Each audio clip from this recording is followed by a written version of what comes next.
Baby Logic, Part 4, Rules of Inference. Inference.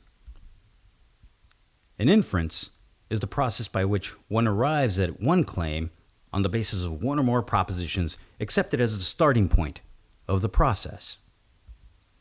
As you can see, there is a correspondence relation between inference and argument. Where an inference is the process, the argument is how we express the inference. We have gone over the basics of sentential logic. Now, we look at some of the most common types of inference. We have already gone over one in the previous presentation. Let's look at it again. Premise 1. Either an octopus has camera eyes or it has compound eyes. Premise 2. An octopus does not have compound eyes. Conclusion? Therefore, an octopus has camera eyes. This type of argument is called a disjunctive syllogism. It is disjunctive because the main premise is a disjunction, and it is called a syllogism because syllogism means a two-premise argument. This type of argument is also called an argument by elimination. The idea is that you have two options and eliminate one of them to deduce the remaining option.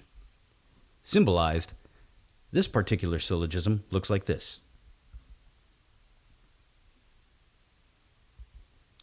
Now let's look at an argument by conjunction. An argument by conjunction is one where you have a proposition as one premise, then another proposition as a second premise. From there, you are able to deduce their conjunction. It has the following form. P, Q, therefore P and Q. Let us take a look at a recently famous argument by conjunction. Premise 1. We will build a wall along the U.S.-Mexico border. Premise 2. Mexico will pay for it. Conclusion? Hence, we will build a wall and Mexico will pay for it. People scoffed when they heard it because it sounded outrageous, but logically, this is a valid argument. And if you will recall our definition of validity, it is so because it is impossible for this argument to have true premises and a false conclusion. Now, I want to take an aside here to emphasize what impossible means here. For any given argument and the number of atomic sentences within that argument, you can construct a truth table. I won't go into that here because this is not a logic class, but know that when you construct that truth table, you're basically coming up with all the variations and possibilities of truth and falsity for each of the atomic sentences, and then working them out to see how they are affected by the logical operators. And you can see whether or not this type of argument allows for the possibility of true premises and a false conclusion. All of these arguments that I'm about to show you, they do not allow for that possibility. So they are all valid. Let's move on. But as I noted, an argument can have all false premises and a false conclusion and still be valid. The border wall argument, however, is not a sound argument. Remember, soundness means that you have an argument that where all the premises are true and the conclusion is also true. Pro tip: when critiquing an argument, all one has to do is show that an argument is not sound, even if it is valid. And this is precisely what happened with the border wall argument. Critics showed that the second premise was false. There is simply no way that Mexico would pay for a U.S. expense. When a premise fails, the argument goes down unless the one making the argument can successfully defend the premise in question. Another pro tip: if you can show that the conclusion is false, even though the premises are true, you have truly destroyed the argument because you have shown it to be invalid. No one on rational grounds needs to accept an invalid argument. Let's move on to the next simple argument. Argument by addition. An argument by addition often confuses students at first because it makes them think of the word and, meaning plus or something like that, right? Wrong. This couldn't be further from the truth, logically speaking. The way addition works in logic is by disjunction. Let's take a look. It is also one of the simplest arguments to make in that it only has one premise. All one has to do is assert one premise and then pull out another proposition as a disjunct in the conclusion. Here is the form of an argument by addition. P. For this reason, P or Q, or either P or Q. Let us consider a humorous argument by addition. Premise 1. I will ace Morales' class. Conclusion. Consequently, either I will ace Morales' class or pigs will fly out of my butt. See how it works? Kind of weird, but logically valid. Let us consider another easily constructed argument structure. Argument by simplification. An argument by simplification is another one-premise argument, but this time the premise is a conjunction, and one deduces only one of the conjuncts. It has this form: P and Q, thus P. Let us create an argument by simplification. Premise 1. Peter Parker lost Uncle Ben. Yet, Spider-Man saved New York City from the wrath of the Green Goblin. Conclusion. Thus, Spider-Man saved New York City from the wrath of the Green Goblin.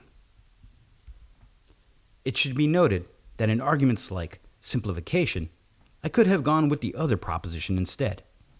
It all depends on the needs of the one making the argument. The same is true with a disjunctive syllogism. All one needs to eliminate is one of the disjuncts to deduce the other. Note: one-premise arguments are usually pretty good intermediary arguments to get you to another argument you would like to make. So sometimes you will need to make a small argument so that you can use the conclusion as a premise in another argument. Yes, a conclusion can be a premise in a different argument. Let us move on to 3 of the most popular types of arguments made by people since ancient times. And they employ conditionals. Modus ponens. Modus ponens is also called affirming the antecedent, because one premise is a conditional and a second premise asserts the proposition embedded in the antecedent of the conditional to deduce the consequent. It's a mouthful, but it's quite simple and intuitive once you see the form. If P then Q, P, thus Q. Now, let's make a modus ponens argument in regular English. Premise 1. If the Niners beat the Cowboys in Week 13, then the Niners are going to the Super Bowl. Premise 2. The Niners beat the Cowboys in Week 13. Conclusion. Therefore, the Niners are going to the Super Bowl. An important note about modus ponens. It is called affirming the antecedent because all that matters is that there is a conditional and that the antecedent be asserted, no matter what that antecedent looks like. So this is modus ponens. If not P, then Q. Not P, thus Q. And this is modus ponens. If either P or not Q, then R.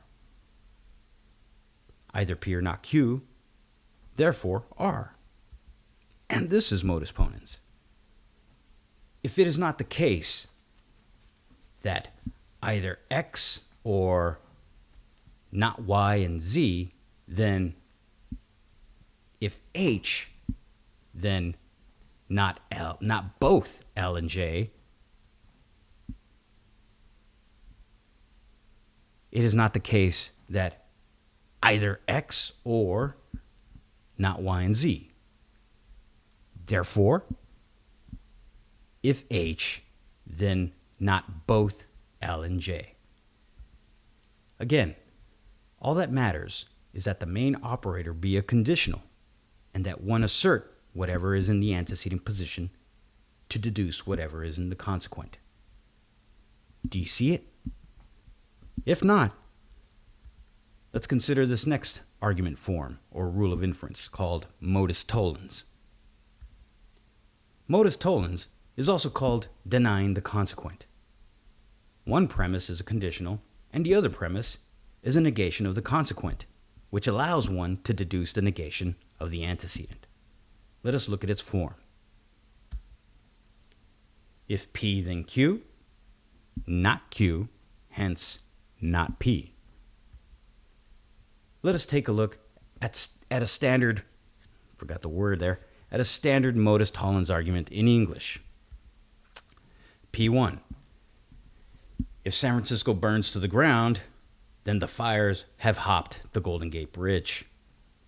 Premise 2. The fires will not hop the Golden Gate Bridge. Conclusion? Therefore, San Francisco will not burn to the ground. Similarly to modus ponens, all that matters is that one premise is a conditional and that the other premise negates the proposition in the position of the consequent, such that one can deduce the negation of the antecedent. Let me again show you the basic form of modus tollens, but instead of letters, I'll use other symbols in their place to emphasize that the propositions could be very easy or complex. If star, then heart.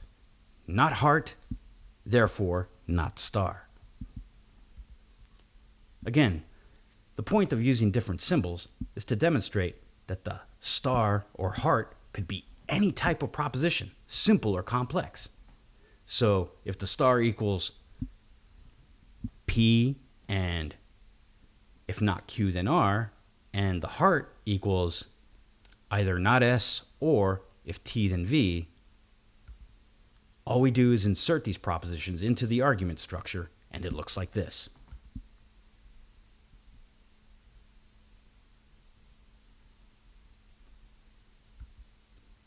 What matters is the form of the argument structure, and we just plug in our propositions. So going back to standard form, this is modus tollens. If not P, then not Q. Not Q, thus not P. And since double negation is equivalent to a proposition without negation, the very same argument could be written like so. If not P, then not Q. Q, therefore P. Important note. I did not make this clear last time about negation, but I will make it clear now. Negation in logic is like negation in math, in that an even number of negations is the same as a positive, whereas an odd number of negations is still a negative. Students often say, "When does anyone ever use double negation?" To them, I say, often, and for humorous effect. Consider this way of saying a double negation. I don't not like Britney Spears' song Toxic. Do you see it? Anyway, but back to the rules of inference. And our last rule of inference, for this presentation anyway, I leave the rest for you to examine on the rules of inference document. Hypothetical syllogism. A hypothetical syllogism is an argument that has two conditionals as premises. This argument is also called a chain argument because of the way the two conditionals link up to deduce a third conditional. When the argument only has two premises, we call it a hypothetical syllogism. But when it has more than two premises, we call it a chain argument. Here's the standard form of this argument. If P, then Q. If Q, then R. Hence, if P, then R. The important thing to recognize in a chain argument is that one proposition appears in the consequent in one premise and as an antecedent in another. If the argument has more than two premises, one can see this phenomenon multiple times. For example, if P then Q, if Q then R, if R then S, if S then T, therefore, if P then T. I believe that hypothetical syllogisms and chain arguments are the most popular of arguments to make. Let's look at one in standard English. And this time, I will show you a hypothetical syllogism without making the premises explicit with the P1s and P2s and all that. Just standard English using premise indicators and conclusion indicators. Firstly, if the world population continues to grow, then cities will become hopelessly overcrowded.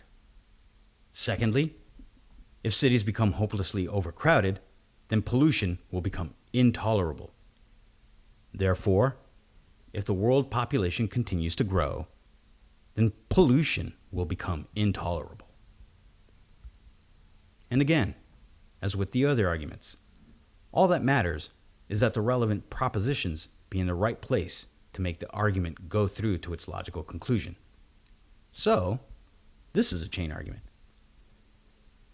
If P, then not Q.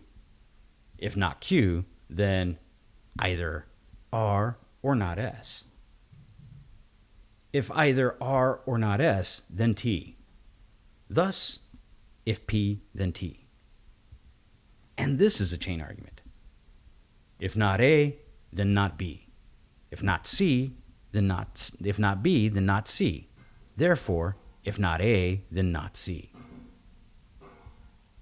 And so on. Keep in mind that I show you this not only to identify arguments made by others, but to show you how to construct your own arguments. Another important note: arguments with more than one premise may appear with the premises out of order, whether it be a modus ponens argument. P. If P, then Q. Therefore, Q. Or a modus tollens argument. Not Q. If P, then Q. Hence, not P. Or a disjunctive syllogism. Not P. Either P or Q. Thus Q. Or a hypothetical syllogism or chain argument. If Q, then R. If P, then Q. Therefore, if P, then R.